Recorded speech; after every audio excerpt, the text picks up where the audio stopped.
Matapos ang matagumpay na pag-atake sa isang Russian military HQ, 13 barkong pandigma ang pinasabog ng Ukraine. Bilyon-bilyong halaga ang nawala sa loob lamang ng ilang minuto at ang tensyon ay lalo pang tumitindi. Nagiging mas mahigpit ang seguridad sa himpapawid sa frontline.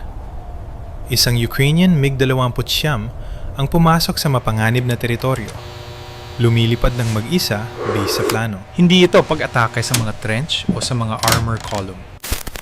Ang target ay matatagpuan sa mas malalim na bahagi, isang Russian logistics at ammunition hub malapit sa Bryansk, malayo sa likod ng frontline. Upang marating ito, kailangang dumaan ng piloto sa isang layered killing zone.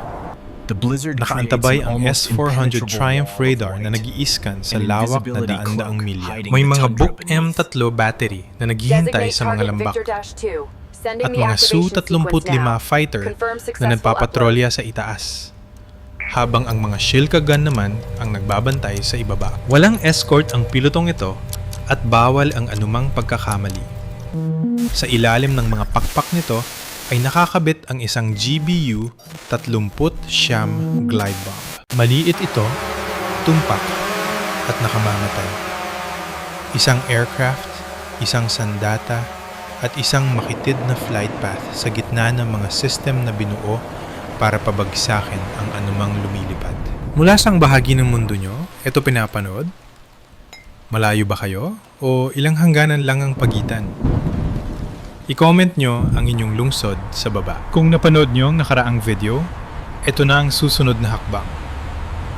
Matapos planuhin ng Ukraine ang mga drone strike sa mga Russian ammo depot, ang labanan ay lumipat na sa himpapawid, kung saan mas mataas ang panganib. Sa loob ng isang Ukrainian operations room, ramdam mong tensyon at pagmamadali.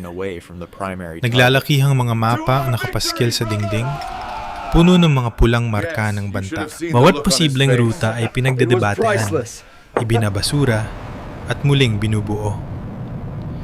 Inaasahan na ng mga planner ang pinakamalalang senaryo sa simula pa lang. Sa malayuan, ang S-400 Triumph ang unang makakakita sa kanila.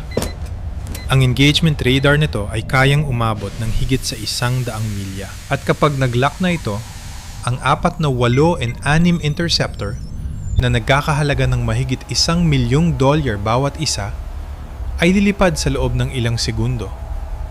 Dodoblehin nito ang bilis ng tunog sa himpapawid. Hindi kayang takasan ng MiG-29 ang bilis na yon. Hindi yun ang layunin. Sa halip, umaasa ang plano sa geometry ng paglipad. Kung mag-lock ang radar, lilihis ang piloto ng 90 degrees sa direksyon ng radar beam. Binabawasan nito ang relatibong bilis hanggang sa malito ang Doppler filter ng system. Dahil dito, ang fighter jet ay magmumukhang ingay lang mula sa terrain sa paningin ng radar. Sa teorya, mukhang perpekto ang planong ito sa screen. Ngunit ang doktrina ng Russia ay bihirang lumaban ng patas. Nagbabalang intelligence tungkol sa bistatic mode. Isang radar ang nagpapadala ng signal habang ang isa pang radar na milya-milya ang layo ang tahimik na nakikinig. Dito mawawala ng bisa ang geometry maneuver. Ang nawawala sa isang anggulo ay makikita mula sa isa pa.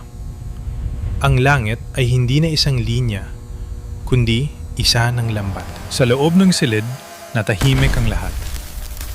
Alam nila ang ibig sabihin nito. Ang S-400 battery ay isang hardware na nagkakahalaga ng daan-daang $1 milyong. Pinapatakbo ito ng mga crew na sinanay na maghintay ng tamang pagkakataon. Kapag aktibo na ang bistatic tracking, wala nang paraan para maging invisible. Pansamantalang, antala lang ang magagawa. Gayunpaman, pinalna ang desisyon. Ang misyon ay hindi nangangailangan ng kaligtasan. Nangangailangan ito ng oras. Kung makakakuha ang MiG-29 ng sapat na segundo, ang labanan sa radar ay magbabago mula sa pagtuklas tungo sa survival. Ang MiG-29 ay nananatili pa rin sa labas ng S-400 air defense layer habang hinihintay ang iyong reaksyon. Habang papalabas ang MiG-29 sa outer envelope ng S-400, hindi pa rin nawawala ang panganib. Mas tumitindi pa ito sa ibaba. Nakatago sa isang makitid na lambak, Ang isang Book M3 battery ay naghihintay ng tahimik. Ito ang ambush layer. Mas maikli ang range, mas mabilis ang reaksyon, at mas kaunti ang babala. Biglang tumunog ang radar warning receiver ng piloto. 4 na segundo ang lumipas, isang Xi'an M31, 7M missile na nagkakahalaga ng $1,000,000 ang lumipad mula sa launcher nito. Umakyat ito na parang sibat at may kakayahang humarap sa puwersa na hindi kaya ng katawan ng tao. Ang MiG-29, isang jet na nagkakahalaga ng $10,000,000, ay wala ng oras para mag-isip. Hinigit ng piloto ang control stick, itinutulak ang jet sa limitasyon ng istruktura nito. Ang taas ay nagiging bilis, at ang bilis ay nagiging matinding stress sa eroplano. Biglang nagsagawa ang aircraft ng isang climbing barrel roll. Umagungong ang bakal habang tumitindi ang puwersa ng grabidad. Nagpakawala ito ng mga chaff, mga maninipis na piraso ng aluminum para malito ang radar sa loob ng ilang saglit. Masyadong maagang binitawan ang unang missile. Lumampas ito ng ilang yard. Ngunit walang pahinga. Isang pangalawang Xi'an na $300,000 at 17,000 ang agad na inilunsad. Mas matalino ito at hinuhulaan ng ruta ng pagtakas ng piloto. Kalkulado ng guidance computer nito kung nasaan dapat ang MiG-29, hindi kung nasaan ito sa kasalukuyan. Dito gumawa ang piloto ng isang mapang-anib at hindi inaasahang galaw. Itinulak niya ang ilong ng jet pababa sa -G na nagpapadaloy ng dugo palayo sa utak. Dahil dito, nawala ng saysay ang prediksyon ng missile. Sa isang iglap, hinabol ng missile ang isang ruta na hindi pinuntahan ng jet. Sa paligid ng lambak, nagising ang iba pang mga defense system. Isang Tor M2 defense unit ang sumusubaybay sa gulo mula sa ridgeline. Isang Pantsir S, isa sa likod, ang nagsimulang mag-scan ng radar para malaman kung dapat na bang makialam. Bawat system ay kumakatawan sa $1,000,000 na pamumuhunan. Isa itong overlap na mga depensa na idinisenyo para burahin ang anumang intruder. Nakalabas ang MiG-29 mula sa maneuver. Bugbog pero buhay. Kumikislap ang mga hydraulic warning at mabigat na ang kontrol sa jet. Ngunit nabigo ang ambush ng Book M3.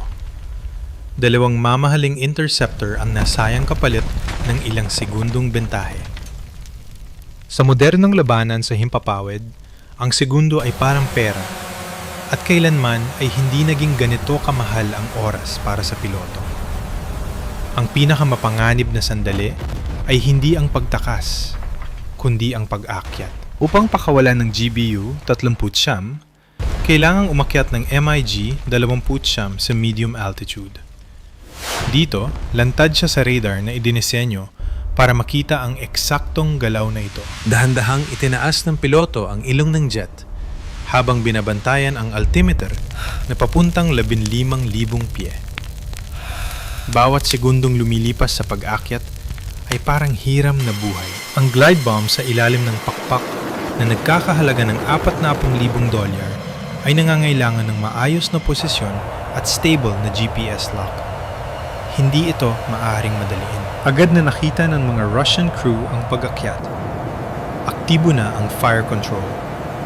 Sa pagkakataong ito, pinili nila ang bilis kaysa sa paghihintay. 2 high-velocity surface-to-air missile na nagkakahalaga ng mahigit $1,000,000 bawat isa ang sabay na inilunsad. Parehong lumampas sa Mach 4 ang bilis ng mga ito habang papasugod sa iisang target. Sa papel, mukhang wala ng takas ang piloto. Ngunit sa katotohanan, naging isa na lang ang problema sa halip na 2. Sabay na dumating ang mga missile at ang timing na yon ang naging kahinaan nila. Hindi sila kayang takasan ng MiG-29 sa bilis, pero kaya niya silang talunin sa liksi. Sa huling sandali, biglang kumaliwa ang piloto ng buong lakas. Ginamit niya ang bawat G-force na kaya ng aircraft. Gumawa ang jet ng isang napakasikip na liko na ang physics lang ng isang fighter jet ang makakagawa at hindi ng mga missile. Parehong lumampas ang mga interceptor sa isang iglap. Hindi nila kayang iliko ang kanilang ruta ng ganoong kabilis, kaya bilyong dolyar ang naglaho sa langit. Pagkatapos ng liko, saglit na tumatag ang posisyon ng jet. Iyon lang ang kailangan ng sandata. Maayos na kumalas ang GBU-39 at bumukas ang mga pakpak nito habang humihiwalay sa jet. Ang GPS guidance ang humawak sa bomba. Tahimik na tinatahak ang mga coordinate na inilagay ilang oras na ang nakalipas. Sa ibaba, isang Russian ammunition complex na protektado ng Buk M3 at Pantsir S, isa ang hindi nakapansin sa panganib mula sa itaas. Agad na bumulusok pababa ang MiG-29 habang umaalinganggaw ang mga alarma at nanginginig ang buong eroplano dahil sa pinsala. Sa likuran nito, bumababa ang glide bomb ng may kalmado at tumpak na direksyon. Ito ang palitan sa modernong digmaan ngayon.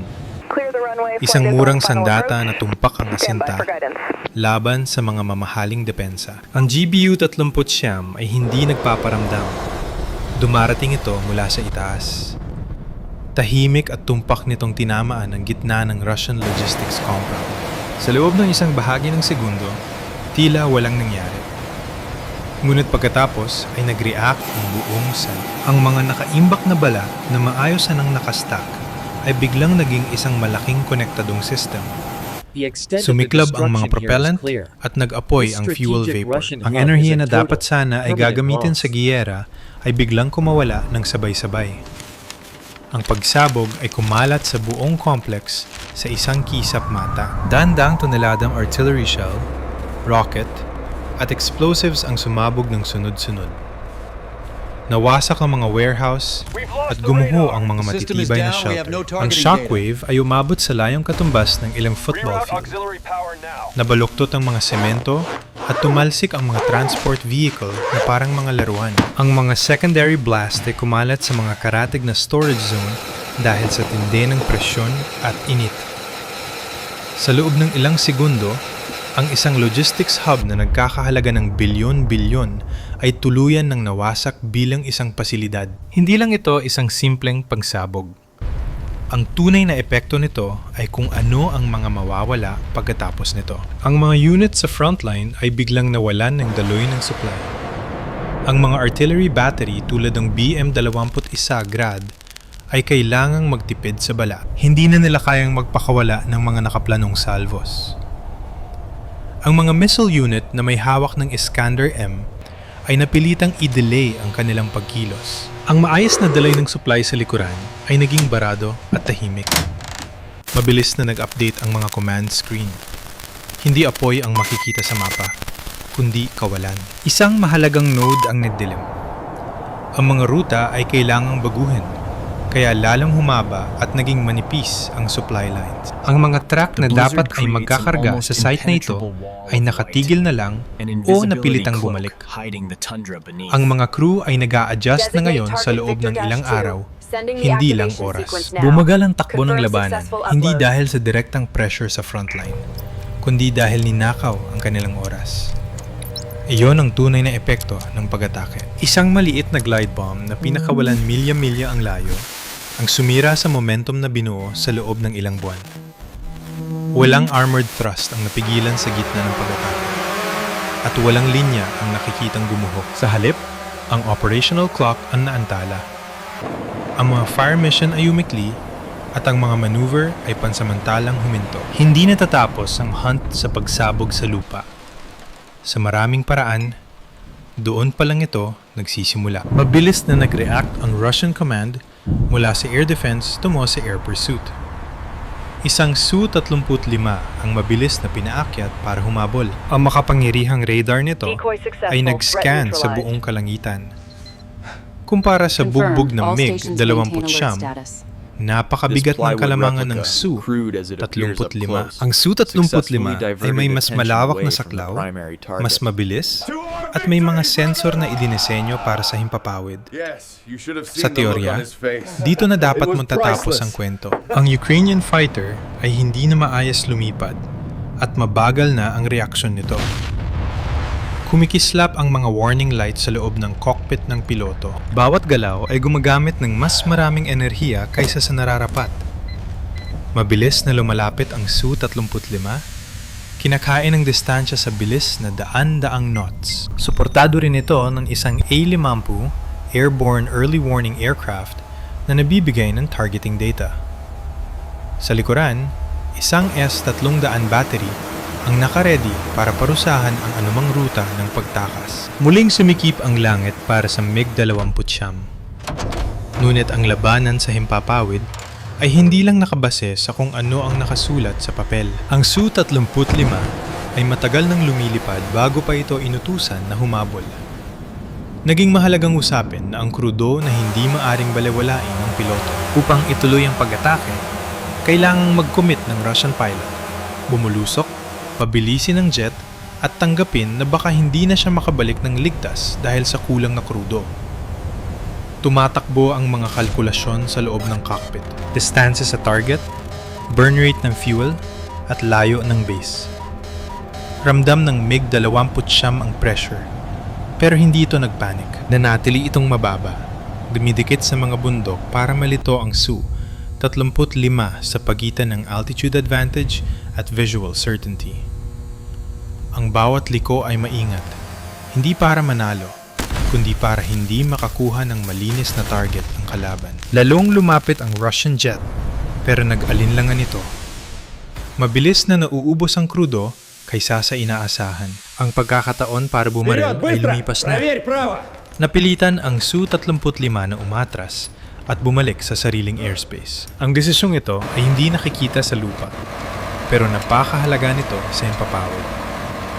Nagsara ang window of opportunity at ang inaasahang pagkatalo ay hindi nangyari. Ang pagtakas ay nangangailangan ng taas, ngunit ang survival ay nangangailangan ng kabaligtaran.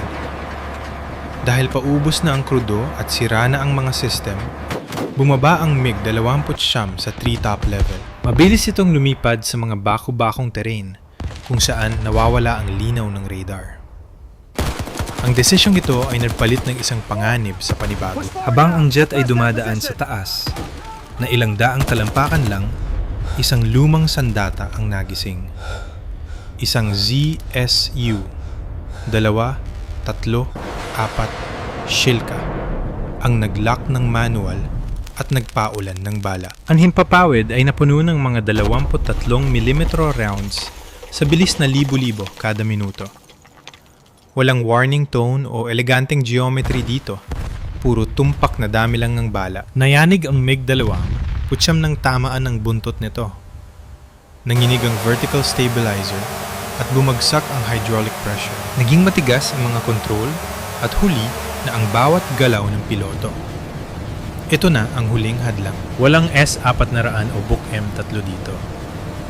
Puro direktang putukan lang na sinusukat sa yarda, hindi sa milya. Sa malapit, isang E-glass system ang nag-aabang sa init ng makina mula sa mga puno.